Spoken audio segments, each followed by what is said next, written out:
Well, Mark Stott, welcome to Edgeley Park. It's fantastic to see you here today. I guess the first question's got to be, why have you decided to invest in Stockport County Football Club? Why have I? I mean, I was born and raised in Stockport. Born in Hazel Grove. Grew up in Poynton. And I've been an avid football fan all my life. I've been to a lot of games here. And I see Stockport in a position. It's a very well run club. It's been custodians of this club now. Richard Park and the board have done a great job, and we had some success last season. But I really feel as though the size of the club, it warrants being in a different league, different place. The fan support is unlike nothing else in the league, and I think it's a platform.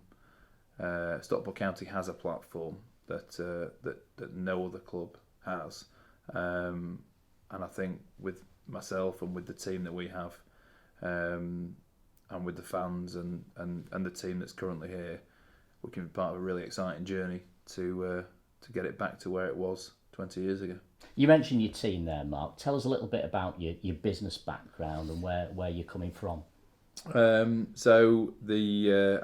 started, my first ever job was at the Stockport Express Advertiser. Wasn't everyone's. I think a lot of people, actually, driving around in my Escort in Romley and selling newspaper space in the Times East. Yeah, I was one of them. They're horrible, weren't they? It was actually, 85 on the sea. I remember it very clearly. But I did that for a couple of years and then worked at Smith Knight Fay, selling cars for Graham Knight, and I didn't do particularly well at school, but I started working for myself about 20. So I've worked for myself most of my life, and along that journey, I've been lucky enough to pick up some great contacts, some great friends, some great colleagues, and we've built a business, or two businesses in Select Property Group and Vita Group, where we've got 500 people, immensely talented people. In all disciplines, and there's a lot of people there who are excited to get involved in this as a project as well, and we can use that diverse talent base to bring what we do well in other areas commercially, I think, to Stockport. There's a lot of clubs in this part of the world, and you could invest in any number of them, but what is it about Stockport County that you think you can achieve, maybe on the pitch and off the pitch? I think Stockport is, 290,000 people in Stockport, and actually within short connectivity, an awful lot more. 5,000 people here at games, even when they're in the Vanarama North.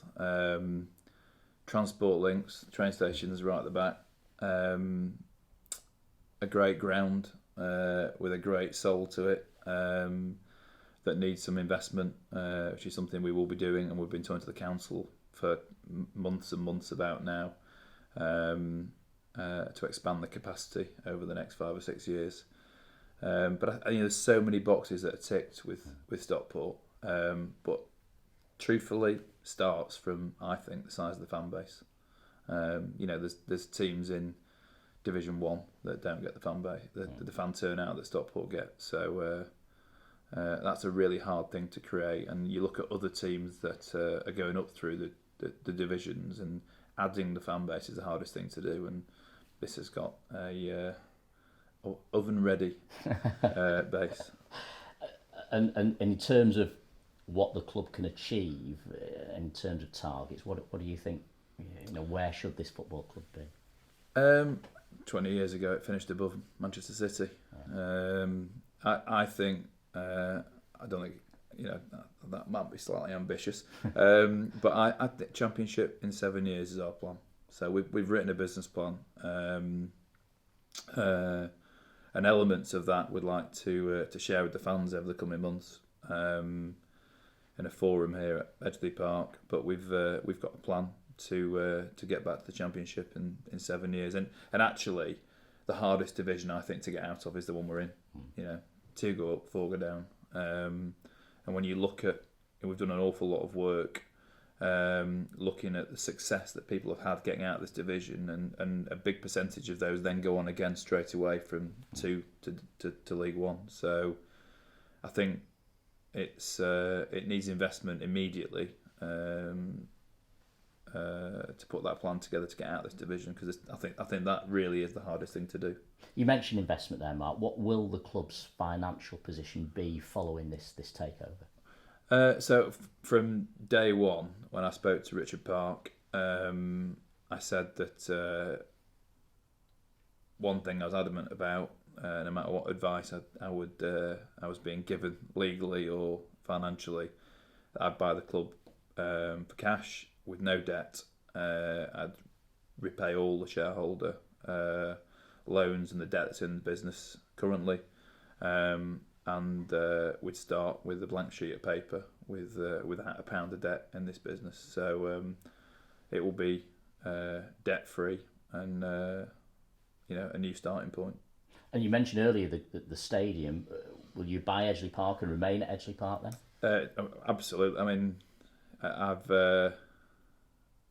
I'm not saying I spend my time looking at fans forums. I've looked at the occasional one, and obviously, I think people, perhaps might look at the businesses that I have. We're property developers and property and operators, and people thinking, is this a property play? No, absolutely not. Stockport County should always remain at Edgeley Park, and it's got the building blocks here. It's 10,500 capacity at the moment. We've talked with the council about modernising the Cheadle end, and then in over 3 phases expanding the capacity, the railway end, and the parts of the Vernon stand as well. So we will make investment into Edgeley Park. Stockport County will remain at Edgeley Park and always should remain at Edgeley Park. As I said, the connectivity is incredible here. Yeah. It's a stone's throw from the centre of Stockport. Parking's a bit of a nightmare. We'll try and address that wherever we can. But I think there's been a few false dawns of takeovers here, and the council has spoken to a lot of people, and I think it took us a few months to get the trust of the council to outline our intentions, but I think they're all there now, and they're excited about it. And Richard and the board have been really helpful, chaperoning us to those meetings and clarifying our intent and what we want to do. But I think we can work well with the council and bring Edgeley Park into the 21st century, and then hopefully work with them to facilitate parking and all the other things that are essential for match day. It's exciting, as a county fan myself, it's exciting to listen to that long-term vision, to listen to what might happen with the ground, the team, the ambition to get to the championship. In the short term, I guess 1 or 2 fans will be, or more than 1 or 2, will be concerned about the future of the manager, Jim Gannon. He's a club legend, as you know, Mark, and his management team as well. How does the takeover affect Jim and his team in the immediate future? I think from what I understand from Richard, Jim wants 3 things. He wants a training facility, he wants his players full time, and he wants more budget. So he'll get all 3 of those. We've been working on the training facility for a few months, and hopefully that'll come to fruition in the coming weeks. Budget, I've been trying to drag this deal over the line for a few months, and actually, all the board have been supportive of that, because although the January window isn't applicable to us as a team, it is for where we want to sign players from. So let's, there'll be budget this month for Jim to spend, because Jim has done an amazing job last season and this season, 8th or 9th, in 8th, aren't we, in the conference with a small budget, and players on relatively short-term contracts. He's done an amazing job. So with my team and the current team knitted together, hopefully in perfect harmony, I think we can do great things. The fact you're talking about additional budget immediately for the playing budget, does that suggest that promotion this season is still a target for you? I think, it's a bunched up division this year, isn't it? There's an awful lot, there's not many points between second and third place, and all the way down to 15th, 16th place. So at any point you're 9 points, 8 points off the drop, and you're only 5 points off, or 2 points that are currently off the playoffs. So I think we'd be mad not to have a go. You mentioned the lack of a permanent training base there, and it has been a frustration for successive managers, I think, actually, in the last 5 or 6 years. How close do you think you are to getting that resolved? Yeah, the ideal would be to build something in Stockport, but A, we've got to find the land. B, you need a planning consent. It's what we do for a living, and then we've got to build it. And the perfect scenario would be that it's 2 to 3 years to do that, probably.